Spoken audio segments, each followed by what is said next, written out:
I'm reporter Tyler Orton, and before we dive into today's interview, we've got some top stories that we're following right now. Air Canada is suspending service to the United States April 26th through to May 22nd.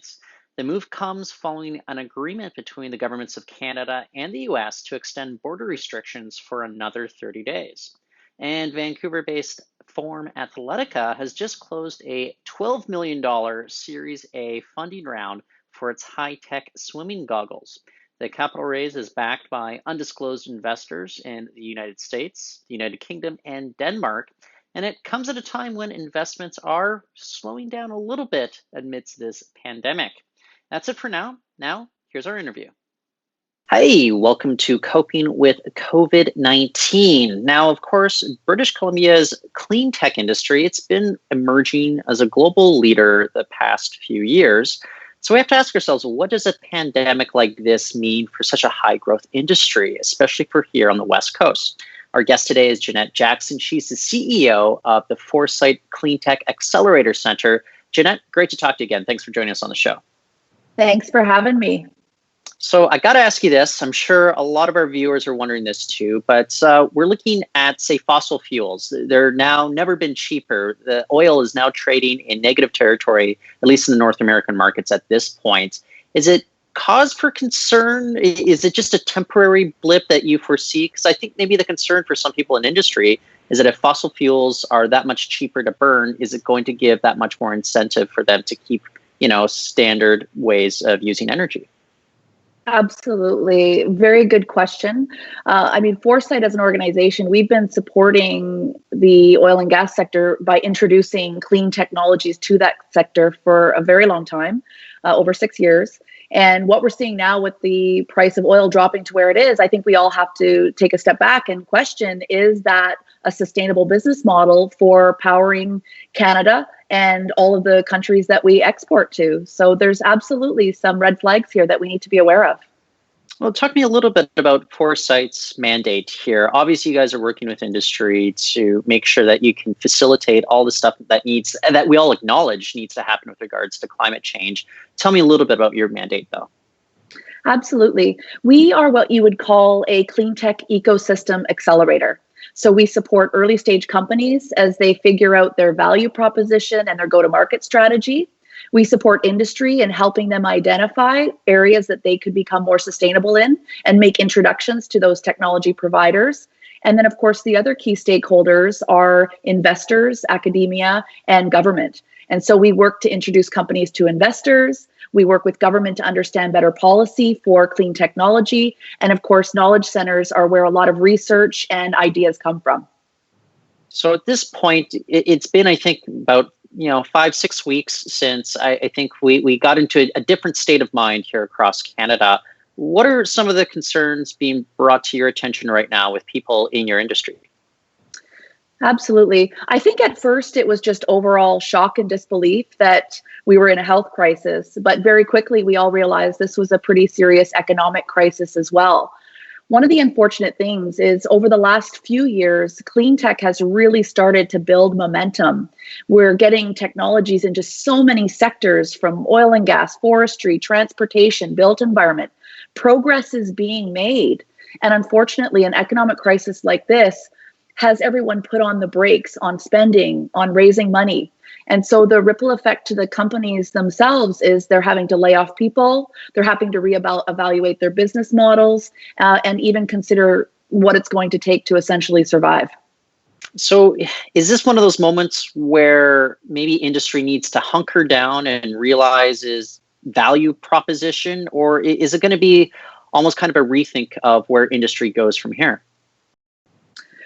Well, so there's lots of different ways we can look at it. In the short term, I think industry is itself looking to survive. But when we look at things like recovery packages, we're already seeing indicators from provincial and federal governments that clean technology and meeting our sustainability goals will become a key decision-making factor in how those resources may be deployed. So I think everyone is taking a step back and thinking, if there's a time to transition when trillions of dollars globally are being invested into industry, perhaps now's the time. So with this economic crisis becomes the potential for a clean tech revolution. What do you think that transition could look like? Is it, we're all kind of in a new mode of thinking right now, I think just in the last few weeks. And I would say that every week almost feels like it's a month.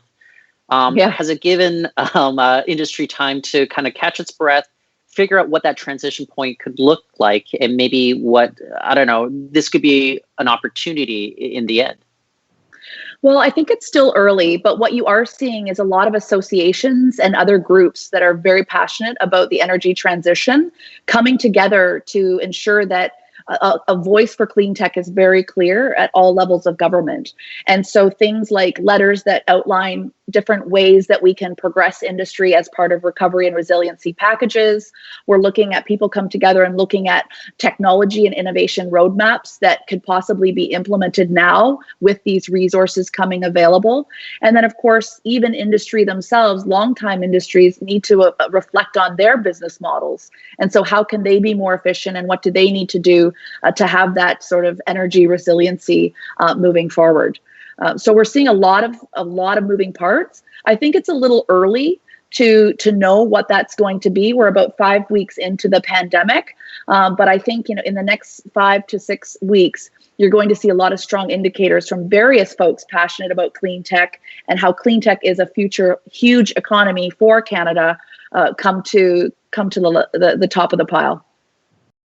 I was speaking to industry representatives from the film and television sector recently, and they were talking about how they're working with about 70 stakeholders across the country, going down to the United States as well, working on maybe what a potential game plan would look like, because it might be too early to figure out a timeline about when things will begin to restart. How is industry responding right now with regards to clean tech and clean energy? Yeah, I think it's very much the same. A lot of it right now is information gathering for some of the policy and decision makers on the government recovery packages. So we've been surveying all of the clean tech companies across Canada and coming up with some really strong indicators on where they're struggling and where they're thriving. Even in the film sector itself, for example, we have some clean tech companies that support that sector here in Vancouver with fuel-free power for the whole film industry. And so we're seeing now, actually, people are in front of their computers, they're at home, they're not working and hustling around. They might actually have time to sit back and reflect, okay, I've had this to-do list on things that maybe could make us more sustainable, that could make us more productive, make us more efficient. And now there's actually time to take a look at what those opportunities are. So while, things are at a complete halt in many regards, there actually is time for decision makers across industry, academia, investment groups, and SMEs to say, okay, how are we going to be the most strategic here on coming together and implementing all of these great technologies that can move Canada forward as a leader in clean tech? Correct me if I'm wrong, but I think that company that you're just referring to, that's Portable Electric, right? That's correct, yes. So I had the opportunity to talk to them a few weeks ago, and it's interesting.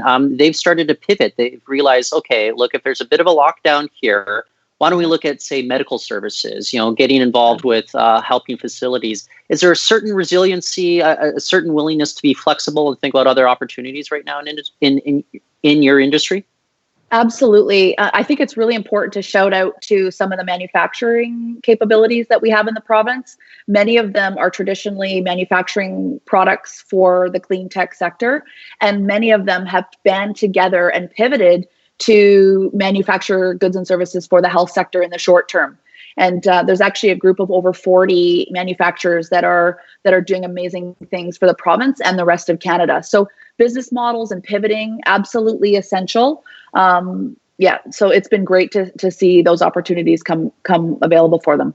Yeah. So I think about one of the reasons why clean tech and clean energy is becoming that much more desirable right now is the price point has been dropping significantly the past few years as well.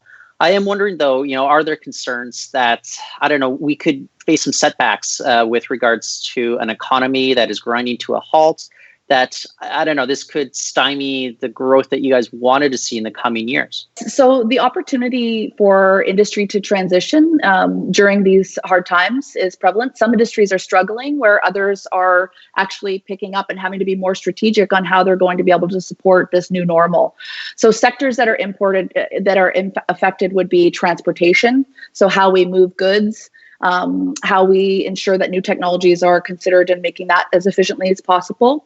Also, agriculture. So agriculture is a big part of clean tech when it comes to water consumption and food security. And so a lot of technologies are seeing quite a bit of interest from countries that are looking to make sure that when you cannot ship goods between countries, how do you have your own capabilities in your own country to provide food, water, and shelter for your people? So a lot of industries are actually having to take a step back and think, have we done everything we need to do to be resilient, to be green, and to be sustainable? And that can include a huge opportunity for Canada to export technologies to those regions. How well is Vancouver, or maybe more broadly the West Coast, set to maybe kind of weather this storm? Because, I think people associate, British Columbia with this industry very much. Absolutely. I mean, BC has a very unique climate, not only because of we have a partial green influence at the provincial government level, but we are a very strong leader with the Clean BC platform. We have about over 295 clean tech companies in the province, over 16,000 jobs in the province associated to clean tech. And so we are very well positioned relative to the other provinces to lead the clean tech revolution for the country. Though, Foresight as an organization, we work very closely with our counterparts in Alberta all the way through to Nova Scotia. And there are some really interesting things happening. We as organizations also need to collaborate and become as hyper efficient as possible to deliver on the services and activities that we support as well. So it's been quite an interesting few weeks for sure. Well, I'll leave you off with this. If you had the ear of everybody that you needed with regards to government decision makers, what would you tell them needs to happen right now to ensure that this industry can come out still successful after all this is said and done? Absolutely. I think the number one thing is to make sure that recovery packages for industry have some sort of parameter around meeting greenhouse gas emission targets or implementing clean technology as part of the requirements for that funding. Other than that, it's been really great to see the government modify the different parameters for which you can apply for things like the work grants for different companies and things like that. Innovators are now starting to see some of that feedback come into programs for them. So really great, but let's make sure that recovery packages for industry focus on clean technologies and sort of encourage and force those industries to make the transition that they need to make now. Okay, well, Jeanette, I really do appreciate you making time to chat with us. I think this is an industry that we need to pay attention to. So thank you for joining us today. Absolutely. Thank you so much. Have a great day. Bye. That's Jeanette Jackson. She is CEO of the Foresight Cleantech Accelerator Centre. And that is it for the show today. I'm Tyler Orton. Tune in. We'll be back tomorrow.